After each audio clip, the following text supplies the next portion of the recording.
राहुल गांधी ने चुनाव प्रचार के दौरान एक बात कही बार बार कि मोदी जी भले ही मेरे माता पिता को गाली दें, लेकिन मैं उनके माता पिता को गाली नहीं दूंगा। वो नफरत फैलाएंगे लेकिन मैं प्यार से मिलूंगा। उसको किस तरह से आप देखते हैं इस बात को? वैसे मैं उनके नाम से कभी बात नहीं करता हूं, लेकिन आज कर लेता हूं। श्रीमान राहुल गांधी जी, आप कांग्रेस पार्टी के अध्यक्ष हैं। आपको 4 पीढ़ी 5 पीढ़ी का सार्वजनिक राजनीतिक जीवन का अनुभव है। आपके परिवारजनों ने इस देश के सर्वोच्च पदों को प्राप्त किया हुआ है और इसलिए आपकी समझदारी पर मैं शक नहीं करता हूं। मैं आज सार्वजनिक रूप से आपसे आग्रह करता हूं कि मेहरबानी करके, और मैं आपको हाथ जोड़ करके विनती करता हूं कि मेरे माता पिता पर आपको कोई दया करने की जरूरत नहीं है। मेरे माता पिता ने कुछ भी गलत किया हो, व्यक्तिगत जीवन में गलत किया हो, समाज जीवन में गलत किया हो, सार्वजनिक जीवन में गलत किया हो, आपके पास जो भी जानकारियां है कृपा करके खुले आम बाहर आइए। आज शाम को 5 बजे कैंपेन पूरा होता है तो भी मैं इलेक्शन कमीशन को कहूंगा आपको स्पेशल परमिशन दे, आपको प्रेस कॉन्फ्रेंस करने का हक दे और आप जी भर करके मुझे गालियां दीजिए, मेरे माँ बाप को गालियां दीजिए, मेरे खिलाफ जो भी हो तथ्यों के आधार पर आप जरूर कीजिए। मैं नहीं चाहूंगा कि इस देश में मेरे माँ बाप ने कुछ गलत किया हो और कोई माफ करे। मुझ पर दया दिखाने की जरूरत नहीं है। कृपा करके ये दया वाले शब्द बोल करके आप मेरे जमीर को चोट पहुंचा रहे हैं, मेरे खमीर को पहुंचा रहे हैं, मेरे संस्कार को चोट पहुंचा रहे हो।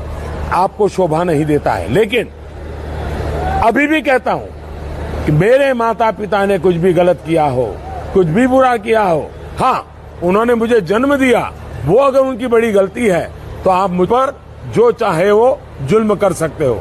दूसरी बात, आपके पिता माता पर भी न मुझे कुछ कहने का अधिकार है, न इस देश के किसी नागरिक को अधिकार है और होना भी नहीं चाहिए और मुझे भी कभी नहीं कहना चाहिए। लेकिन इस देश के पूर्व प्रधानमंत्री के संबंध में, इस देश के राज परिवार के संबंध में, सार्वजनिक जीवन में जीने वाले लोगों के लिए देश को चर्चा करने का हक है।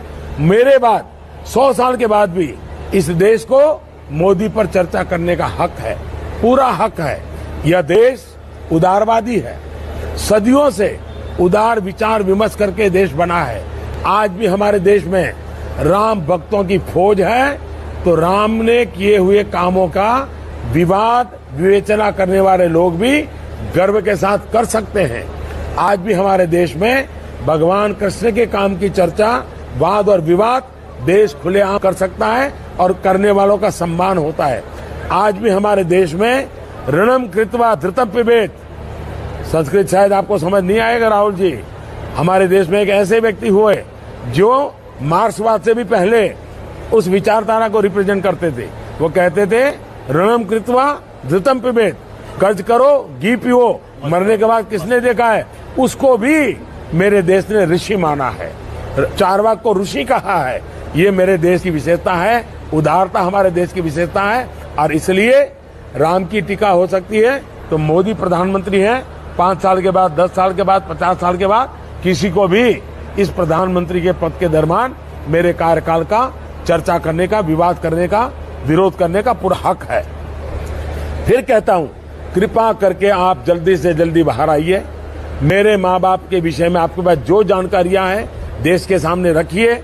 मुझ पर दया करने की मेहरबानी करके गलती मत कीजिए। मुझे आपकी दया नहीं चाहिए।